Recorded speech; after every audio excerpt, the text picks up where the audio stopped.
नमस्कार साथियों, क्या आप फाइनेंस का बिजनेस कर रहे हो? तो फाइनेंस के बिजनेस में ईएमआई कलेक्शन का फ्रॉड बहुत बड़ा फ्रॉड होता है, जो बड़े लेवल पे लोगों को पता ही नहीं रहता। और जब बहुत बड़ा हो जाता है तब जाकर पता चलता है, छोटे लेवल में तो दिखाई भी नहीं देता। इसका मतलब अगर थोड़े थोड़े पैसे साइड किए जाए तो फिर लाखों करोड़ों रुपए जमा हो जाते हैं, जो कि मालिक को पता ही नहीं रहता। मालिक को लगता है कि बॉस मैं यहाँ पे चेयर पे बैठा हूँ और मेरा कलेक्शन आ रहा है, लेकिन कलेक्शन डिले आ रहा है कि कुछ का कलेक्शन नहीं आ रहा है, क्योंकि परसेंटेज ऑफ कलेक्शन पूछता है तो 90% है, लेकिन एक्चुअली उसका 100% कलेक्शन हुआ होगा, लेकिन भाई को पता ही नहीं। तो आज का वीडियो इस चीज पे आधारित है कि ईएमआई कलेक्शन का फ्रॉड कैसे होता है, उसके मैं 4 स्टेप भी बताने वाला हूं, और साथ ही साथ मैं आपको 8 आइडियाज बताऊंगा जहां पर ईएमआई कलेक्शन फ्रॉड को रोका जा सकता है। ये वीडियो आपको इंपॉर्टेंट लगता है, यस और नो? अगर हाँ तो वीडियो को पूरा भी देखिएगा, साथ में वीडियो को शेयर जरूर करिएगा, ताकि ज्यादा से ज्यादा फाइनेंस बिजनेस ओनर्स को मदद हो सके आपके द्वारा। तो सबसे पहले जानते हैं 4 स्टेप्स की कैसे ईएमआई कलेक्शन फ्रॉड होता है। सबसे पहला चीज है कैश कलेक्शन फ्रॉम कस्टमर। इसका मतलब कस्टमर से कैश कलेक्शन किया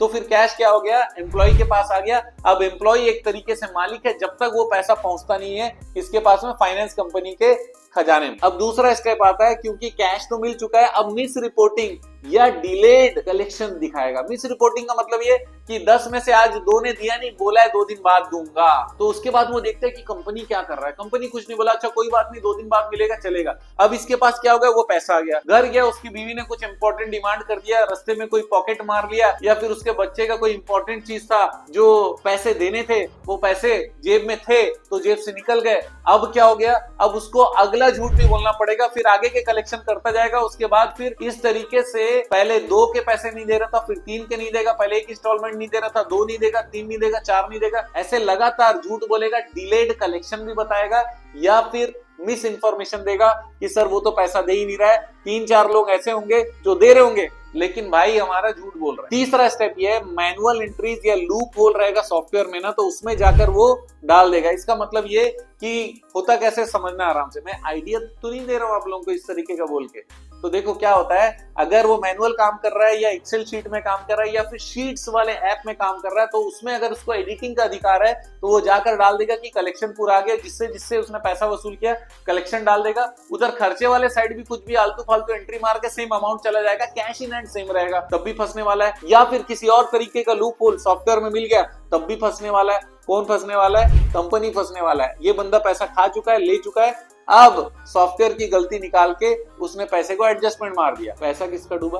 कंपनी का। अब चौथा स्टेप है इस फ्रॉड का कि ऑनेस्ट कस्टमर के पास में दूसरे रिकवरी के ऑफिसर पहुंचते हैं, जो कि पहले वाला बंदा गया था उसके अलावा है, और पता चलता है कि सर हमने तो सारे पैसे दिए, देखो हमारे पास रसीद भी है, या फिर हमारे लोन कार्ड में साइन भी किया हुआ है। और ये चीज पता नहीं चलता जब तक के दूसरा व्यक्ति जाकर फील्ड में चेक नहीं कर लेता कि सही तरीके से सब काम हो रहा है या फिर नहीं हो रहा है, और यहाँ पर जाकर भांडा फूटता है। लेकिन ये भांडा फूटने तक बहुत सारे पैसों का लॉस हो जाता है। तो ये जो 4 स्टेप है आपको ध्यान रखने की जरूरत है, अपने पेन से लिखकर इसकी चार्ट बना लीजिए। ऐसा कुछ भी अगर हो रहा है तुरंत शक के घेरे में ले लीजिए इस चीज को। और नेक्स्ट मैं बताने वाला हूँ 8 आइडियाज इसके सॉल्यूशन का, ध्यान से सुनना है। सबसे पहला पॉइंट है गो 100% डिजिटल कलेक्शन, चाहे वो यूपीआई हो, चाहे क्यूआर कोड हो, चाहे बैंक में जाना हो। तो बोले सर वो तो कैश ही दे रहा है। बोले हम नहीं जानते, किसी भी तरीके से हमको डिजिटल पैसा ही चाहिए। अगर आप ये कंपलसरी कर देते हो या फिर एनएसीएच के साथ में कनेक्ट कर देते हो,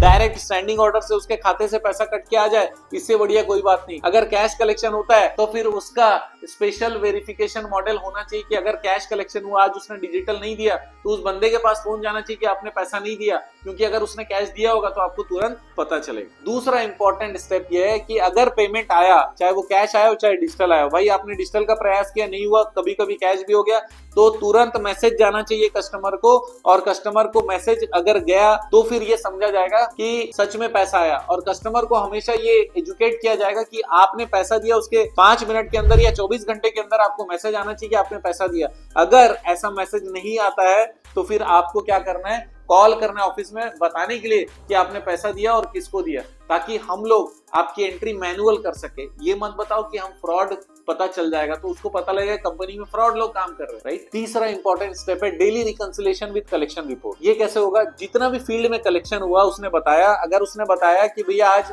15,000 का कलेक्शन हुआ तो 15,000 रुपए ही कैश का रिपोर्टिंग में आना चाहिए कि 15,000 रुपए मिस्टर ए से आया कि 15,000 रुपए मिस्टर ए से रिसीव हुआ जो कलेक्शन करने गया था। ऐसे हर एक व्यक्ति ने जितना कलेक्शन किया उतना ही कैश कलेक्शन रजिस्टर में आना चाहिए। तो क्रॉस वेरीफाई होना चाहिए कि जितना कलेक्शन दिखा रहा है उतना ही कलेक्शन रजिस्टर में आ रहा है, अदरवाइज जो मैंने बोला सॉफ्टवेयर में मैनिपुलेशन वो कर दिया तो गड़बड़ हो जाएगा। चौथा एक इंपॉर्टेंट चीज है geo tag photo proof of collection. इसका मतलब कलेक्शन जो कर रहा है उसका जियो टैग, मतलब उसी के घर में जाके वो कलेक्शन किया, वो टैग से पता चल जाएगा, वो सॉफ्टवेयर में स्टोर हो जाएगा। ये तब वैलिड है जब वो जाकर कैश कलेक्शन कर रहा है, राइट। क्योंकि अगर ऐसा होता है तो फोटो भी आ गया, वो जियोग्राफिकल लॉन्गिट्यूड लैटिट्यूड भी आ गया, उसके साथ में कलेक्शन स्टेटस एंट्री भी हो गया और टाइम भी स्टैंप हो गया कि इस समय मर गया था, तो समय का भी वो झोलझाल नहीं कर सकता। पांचवा स्टेप है सरप्राइज कस्टमर कॉल और विजिट। इसका मतलब है कि कस्टमर को भी हर 15 दिन में, महीने में कॉल होना चाहिए कि सर आपका लगातार कलेक्शन आ रहा है, आपका बहुत बहुत धन्यवाद। या फिर अगर वो लगातार कलेक्शन नहीं दे रहा तो उनको बोलना चाहिए सर आपका वीकली कलेक्शन 2 बार से डिले हो रहा है,